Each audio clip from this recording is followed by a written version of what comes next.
ఆలయాలు సరిగ్గా నిర్వహించాలన్నా, రోజు స్వామివారి రీత్యా నైమిత్తిక నివేదనలు జరగాలన్నా స్త్రీల యొక్క భక్తి తత్పరత వల్లనే నడుస్తున్నాయి. ఇది అందరూ కూడా ఒప్పుకున్న జీవితం పండితులు గారైనా అదే చెప్తారు. అందుకని స్త్రీలు ఎప్పుడు కూడా త్యాగమూర్తులు, ప్రేమమూర్తులు. అందుకని ఆ ప్రేమమూర్తి, అమృతమూర్తి అయినటువంటి ఆ తల్లి జగన్మాత ఈ గ్రామంలో పుట్టి దాదాపు 500 సంవత్సరాలుగా, నాకు తెలియని కాలం, ఎన్నో సంవత్సరాలుగా ఇంత అద్భుతంగా లక్షలాది మంది ప్రజలను తాను రప్పించుకుని ఆలయాన్ని కూడా నిర్మాణం చేసే స్థితిలో అలాగే యాదాద్రిని నిర్వహిస్తున్నాడు సతీదేవి గారా.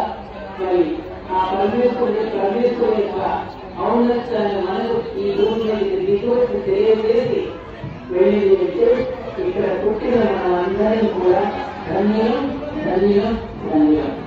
మా ఆడపడుచండి అమ్మవారిని మన ఆడపడుచుగా భావించుకునే గొప్పతనం కదా. మరి ఎంత అదృష్టండి మరి ఆ తల్లి మా గ్రామం ఆడపడుచు, మా గ్రామంలో పుట్టింది అని చెప్పుకోవడానికి మనం ఎంత ఆనందపడాలి. అందుకని మనం చేయవలసిన బాధ్యత ఏమిటంటే డిసిప్లిన్, క్రమశిక్షణ. అది చాలా అవసరం. అది కోల్పోతున్నామంటే మనం బాధపడి ఒక గొప్ప సందేశం ఇచ్చేయండి. దైవాన్ని మీరు దర్శించుకోవాలి అంటే, మీకు ఆత్మదర్శన కలగాలి అంటే ముందు మిమ్మల్ని మీరు మదించుకోవాలి. మదించుకున్నప్పుడు మీరు